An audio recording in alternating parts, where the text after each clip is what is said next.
Jai Gurudev. It's so nice to do a Facebook Live and welcome everyone to this edition of Celebrating Yoga. For me, yoga has always been a celebration of our existence. The body celebrates my existence. This mind is a celebration of the existence. My spirit is a celebration of this existence. So when I realize I'm part of the existence, then it makes my life so much more relevant. When I came to Guruji in 1995, the first time that I actually experienced the Sudarshan Kriya and started on this spiritual path, I realized that this was what I was searching for. This is what was really the aim of my life.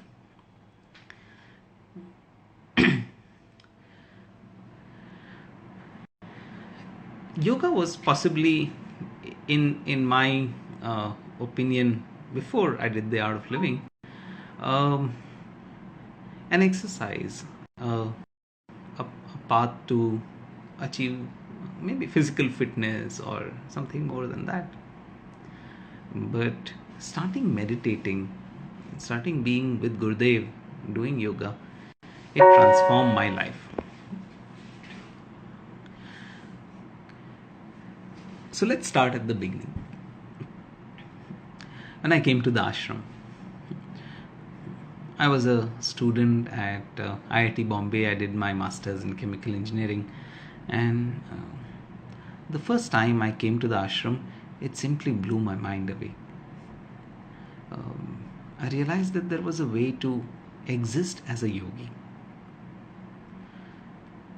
To see Gurudev do yoga is amazing. The immense lightness of being, the joy, and that joy brought awareness into each posture. In the Yoga Sutra, it says very beautifully, Sthira Sukham Asnam, and then it says Prayatna Shaithilya Ananta Samapattibhyam. And I saw Gurudev embodying these two aspects of yoga. Sthira Sukham Asnam, that joy, that stability, that comfort. It was amazing to observe. And the second aspect, Sukham, that brought in the aspect of divinity. When we are comfortable, then the mind moves on to something higher, to a higher plane. Whatever you call that. When all the normal needs of life get satisfied, that's when it feels, oh yeah, this is good for me, and let me see what more is there to me. So when I started looking at the way Gurudev did yoga, I realized that it is prayatna shaithilya. There was effort and there was effortlessness. When I started looking at it, the effort was at the level of the body and effortlessness was at the level of the mind. For me, this became my key to teaching yoga. The effort with effortlessness. And the joy brought in effortlessness. When a person is not so joyful, it's very difficult to be effortless. Then a lot of effort comes in it. So I started looking at how Gurudev was teaching yoga.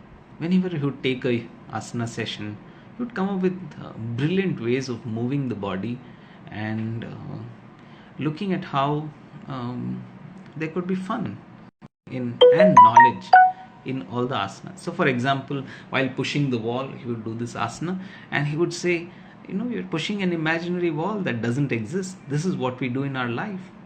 And suddenly the asanas became relevant to what I was doing in my life. It was not just a part of my life, but the whole of my life. There was so much that I could learn from just doing my asanas.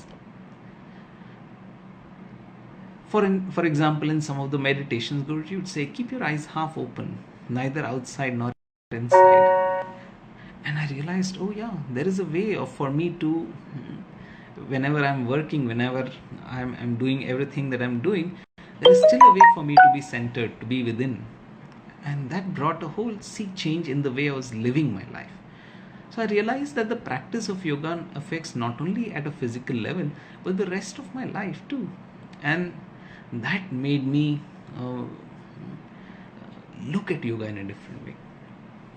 As I started handling bigger crowds, as I started looking um, at huge audiences, I realized that the whole way of teaching yoga completely took a change. When I was teaching small courses, I would put a lot of effort in correcting each and every person, trying to see how everyone would do perfectly. And in my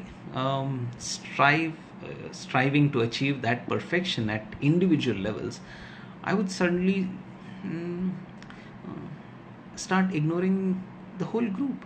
And I realized that the group dynamics is something which is very different from an individual dynamics. The best part of yoga was the ability to deal with situations which we didn't expect. For example, the net connectivity going down, and we're still able to keep smiling and reconnect. I think this is possibly the best uh, example of being a yogi, the ability to reconnect with life whenever life throws you out of gear. So, when I was handling bigger crowds, I realized that there is much more to yoga than the individual, and the union is something that happens at a very subtle level. So, even when we have people doing asanas or meditating or pranayam, there is a group dynamics that's happening, and that is something out of this world. That is something very unique. So, as I started teaching more and more people, suddenly I was called upon to teach yoga in other countries where the culture was different.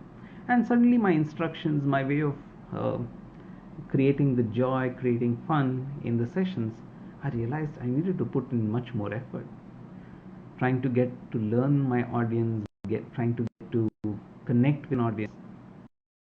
Then I realized how I could be much more uh, sensitive and make a difference in the way I connect with people. For me, this practice of teaching yoga enabled me to communicate much better with all kinds of people. And that's when I realized that the path of yoga is not about an individual, but about my relationship with the whole. This is what yoga really is, this union, and how I relate with the whole, with this universe. When I can perfect that, when I can look at this connection and build upon that, I feel that's where uh, the real brilliance of yoga lies. And that's what really makes yoga into a celebration. I've seen Gurudev address so many gatherings, conduct so many meditations, conduct so many practices, interact with people from a diverse range of backgrounds. And all of these things, in my experience, have have really made a huge difference to to all of us who are observing this phenomenon happening. In this context, I feel um, I don't know how many of you who are watching this live actually know this proclamation for the World Yoga Day, the International Yoga Day, actually started here in the Bangalore ashram a long time ago, when a group of people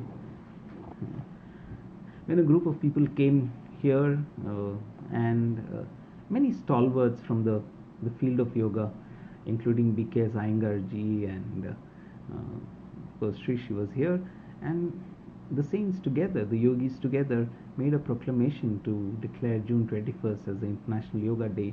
Eventually, this was taken up at various levels, and it was taken up at the United Nations, and finally we do see that it's been proclaimed as the International Yoga Day.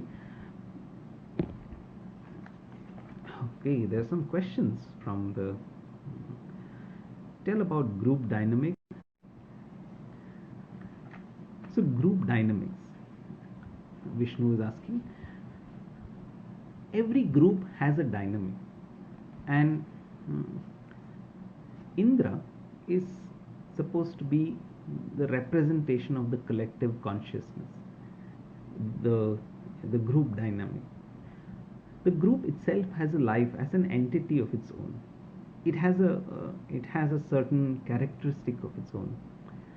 When we look at groups, it behaves very differently from an individual. The same individual as part of a group would do completely different things as compared to the the same individual who's not in the group. So how does one handle a group dynamic? The first thing is being sensitive. A lot of times when we are more aware, we can look at and intuitively feel what's going on in the whole group. Sometimes a little bit of humor can completely put the whole group at ease, and when they are at ease, they're actually doing the asanas properly, the meditations properly. So a lot of times the instructions given to a group are designed to impact the group in general, and that generalistic effect can make a big difference at an individual level. How do I know how to do this? The best way to do this is to simply be more aware and more practice.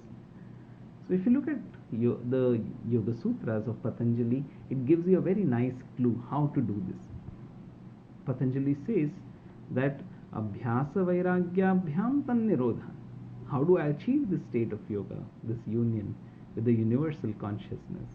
So we do abhyasa and we do vairagya. Abhyasa simply means practice and doing more and more, repeating. Nairantaryam satkara sevito drida bhumi dirghakali. So a long time, repetitively, and with respect, that makes it abhyasa. So when we do more and more abhyasa, then yoga happens. Yoga is enhanced, in the state of yoga is enhanced in us. And vairagya, for example, if I want to be established in a room, I want to stay in a room, then there are only two things that I need to do. One, I need to make sure I get into the room, and second, come what may, however much attractive the outside feels, I make sure I don't go out of the room. Coming into the room is abhyasa, all those practices that help you to be inside. And vairagya simply means not getting affected by all that tries to pull you out of the room. So it's as simple as that. And when we are in the room, then from the room you have the whole view of the outside, and you know exactly what's happening. So establishing in the room, in the self, that is yoga. And that happens with abhyasa and vairagya. As we do practice more and more, then we are able to do it much more easily. Divya is asking, I'm a happiness course teacher, recently moved to Canada. There is much more stress on correctness of posture. How do I improve my practice to appeal more to the audience here? This is something that has been asked to me many times. Of course, there is no two ways about it. The more there needs to be some amount of correctness in your posture, some amount of confidence in your delivery, and some amount of clarity in your thought processes.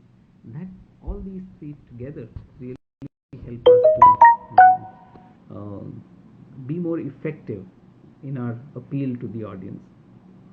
At the same time, my experience with teaching an international audience has been that everyone appreciates a genuine approach to yoga. What do I mean by that? I mean that when I'm so sure about what I'm teaching, then the person who is doing in front of me also realizes, hey, there's value in it. This person who is talking about it sees the value in it, and so I also need to see the value in it. And that's how, for me, this authenticity has led people to appreciate the courses that I have taught, the sessions that I have been giving. Second aspect is humor. You know, there's a movie in India, in Bollywood, which says "Hasi to fasi," which really means if you smile, then you're hooked. For me, humor is one of the most important components of my yoga teaching, and I've seen the way Gurudev has been teaching. There is a lot of reliance on humor. Now, humor, with tinged with knowledge, moves it from the slapstick to the sublime. And I feel this is what we really are working to achieve, where the humor is is a tool for you to feel happy, and with that happiness move to a level of knowledge which is beyond. When people can experience that ananta samapatibhyam, that aspect of yoga which is mm, which is beyond, which is a touch of infinity, that is what gives people an experience. And so, Divya, for me, I would say that when you're able to transmit the experience of yoga that you're having, I guess that brings an authenticity, and that brings value to teaching. Mm, it's a novel approach, and pioneers are always um, uh, more successful. So for me, instead of doing the same thing that others are doing, I look at it as a way of doing something which I believe in doing. And when I'm clear about this, then I think everyone else appreciates that. Please share how to be regular in our practice. Okay. One of the best ways is to make time bound vows. You make a commitment which is time bound. When you say, okay, I'm going to do the sadhana for the rest of my life, then it's very easy to break that promise. But when you say, come what may, for the next 3 days I'm going to do my practice. When I say, come what may, for the next 1 month I'm going to do my practice regularly, then you know there is light at the end of the tunnel. Then you know for sure that, hey, uh, I can take a break after 1 month, but after 1 month you take up a commitment for another 1 month or so, or increase that commitment, and that's the way to really form a habit. So take up something doable, and when you achieve a goal, then it gives you the strength to move ahead and continue doing that. Next question: what is the plan for yoga day? Oh, I would say there are hundreds of plans. The beauty of Gurudev's path is that he gives each and every one of us the ability and the fulfillment to achieve our potential. I think that is something which is very unique into this path that we are on. So for this yoga day, I guess inspiring more and more people to practice yoga, to experience yoga, is the whole is the whole approach that we are planning to take. Gurudev will be conducting a curtain raiser on the 9th at Chandigarh, and the title for the program is very interesting: Yoga, the True Dimension. Now, if you look at it, there are various dimensions to yoga. Many people consider yoga is this or yoga is that. So for me, this hint from Gurudev about what we are planning to do, it gives me a tone for yoga in the coming few years, is how can we explore the true dimension of yoga, and how can we present the true dimension of yoga. The first thing is exploring the true dimension of yoga. Knowing that the word yoga comes from the root yuj, which means to unite or to bring together. To bring together the individual with the universal. To see this Vasudhaiva Kutumbakam happening. And when I look at it, I see that everything that Gurudev really does is helping to bring so many people together, to bring the world together, in harmony, in unity, to be able to celebrate the diversity. And that is the beauty of yoga. So that's one aspect of yoga. For me, the true dimension of yoga is the way the inner and the outer harmonizes. So yoga is not just about the outer world, neither is it about just the inner world, but it's about both. If you look at how Patanjali defines or the paths of yoga, and he talks about Ashtanga, that yoga has 8 limbs. These 8 limbs support yoga, just like the limbs support our body. In the same way, these limbs actually support yoga.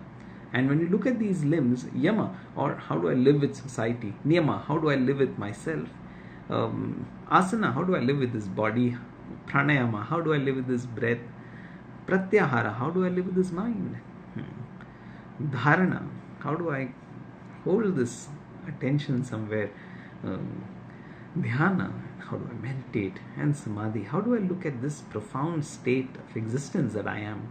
So from the gross to the subtle, this journey is yoga. And if I can express this journey, if I can express this in my life, in my interactions, I think we are living the true dimension of yoga. So for me, this yoga day and the build up to the yoga day, I think this could be one of our objectives. We are also going to be doing the sun never sets on yoga, showcasing that every time zone there are yogis. This world is made up of yogis, and there are yogis supporting this world across the time zones. So whoever from whichever part of the world globe that you're watching this, or maybe watching this later on, you can join us and create a sun never sets on yoga event in your country, in your city. Estefania is asking, how can yoga help me in being true to myself? I ask and pray every day for living my life being 100% natural, but my fears and concepts take me away from this. How can yoga help in this? When we look at something that is so profound as living my life 100%, being true to myself, it's good to start taking baby steps. When we are wanting to achieve a big objective, the best way to do is do something small which can really help us to see that yes, I'm progressing towards that objective. So if you can just look at doing a Padma Sadhana and enjoying every asana, realizing that this asana right now is the purpose of my life. And as we start doing this, as we start meditating, when I do my japa, I realize, okay, this bead is the purpose of my life right now, this moment. Then every moment becomes so profound. It becomes natural. When a saint was asked, did you ever do any mistake in your life? Do you remember any mistake? The saint just smiled. He said, tomorrow I'll tell you. The next day the saint went to this person's house and he said, took his hand and said, oh, your lifeline is ending. You're going to die in the next 1 week. So the man said, what? Really? And then he started thinking and he started saying, oh, I have only 1 week left in my life. Let me go to all the people whom I have wronged, whom I have got into some problems. Let me apologize to them. All those people who have done something good for me, let me go and thank them. So the 1 week passed away, and every moment of his life, he was just there living each moment because he knew this was the last week of his life. And then he was on his deathbed and the saint came and saw him and he said, well, I fooled you. But tell me, did you do anything wrong in the last 1 week? I said, no, master. The saint said, when you live life knowing that your every out breath, you're dying, could be the last breath, then you live life every moment with that perfection. So the first thing is that to know that being 100% natural is not difficult, is not unnatural. In fact, it's the most natural thing to do. And when we start living this knowledge, and all of us, as we start living this knowledge, we start seeing that life is excellent. Every moment, it's just perfect. What do you say, Estefan? Isn't it true?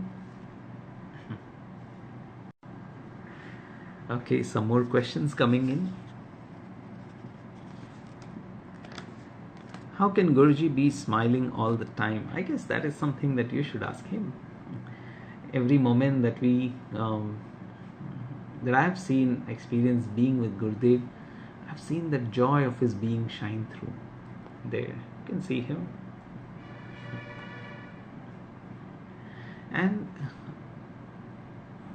And for me, this ability of Gurudev to be happy, I think this is something, the most amazing aspect that he teaches us through example. I remember once in one of the knowledge sheets, Guruji talks about how is the Guru satisfied or unsatisfied? If the Guru is satisfied, there is no growth for the disciple. And if the Guru is unsatisfied, then what kind of Guru is he? So for me, I have a very satisfied Guru who is unsatisfied, and a very unsatisfied Guru who is totally satisfied. Now, if this is really confusing, I guess that's what Guruji wants. And when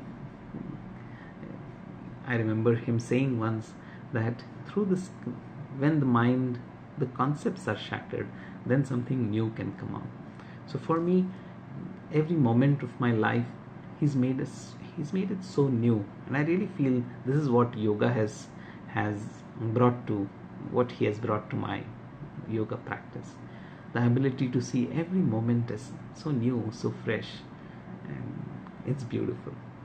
Okay, Arun is asking how to bring discipline of doing yoga before sunrise or early morning. If I do that, I feel sleepy throughout the day. Okay, that's perfectly okay. Sleep early. Drink a lot of water. If you drink a lot of water, and slowly the body tends to come into harmony. If you're feeling sleepy throughout the day, make sure you meditate properly and take a little look at your diet, both the timing and the content of your diet. Sometimes it could be a small thing. Maybe you're Ayurvedically, you're not really suitable, it's not really suitable for you to eat something, and that is possibly what is causing that lethargy or the kapha in you to increase. If you can just take care of some of these small things, then it can make a big difference. If it's still persisting, you could also look at the Urja tablet. The Urja, there is a very beautiful story behind this. The drumstick, which is often used in South India for sambar and all these things, the leaves of this plant have amazing medicinal properties. And once Gurudev told the doctors in the Ayurveda hospital, the research division, to take these things and make a tablet out of it, and that's how the Urja tablet was born. For me, any time ever, which is very very rare, if I ever feel that hey, I need some more energy, I just take the Urja tablet, and it has an amazing way of rejuvenating. So a regular if you're regular with the Urja tablets, maybe you can have one every night or one in the morning. It can really make a big difference to the metabolism, and then you can change your sleeping pattern. Chandran is asking, older persons, can they practice asanas or any restrictions for them? So the golden rule for yoga is do as much as you can. The second golden rule for yoga, which is also very important, means that do as much as you can. The rule number one, golden rule number one, does not mean shavasana. It means as much as you can. And the golden rule number 3, which is the real golden rule, is smile on the face. The smile is really a thermometer to check whether you're doing correctly or not. So if you can do your asanas with a smile, that means you're doing something which your body can handle, and definitely that's good for you. Now, of course, Chandran, there's no There's definitely no substitute for actually going with a teacher and having some personal guidance. Once you do that, and then you can practice on your own for sure. For many of us who don't know yet, we've actually come up with a, since there were so many people who are asking for these things, we have come up with an app called Abhyasa, where you can do asanas, your kriya, meditations, knowledge, chanting, all of these, and help, it can help you to be regular in your practice. Okay, Raj is asking, I have observed that at times even so Surya Namaskar leads to weight loss. How to avoid it as I'm already quite thin?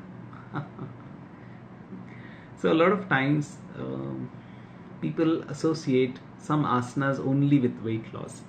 I would say it's not just weight loss. A regular healthy yoga practice can bring health to us, whatever is appropriate. Along with that, when we are looking at our food intake, Ayurvedically, taking care of our lifestyle, it makes a big difference to the kind of experience that we have with our life. So definitely continue doing your Surya Namaskars, but consult a Nadi Pariksha person to check how you can maintain your weight.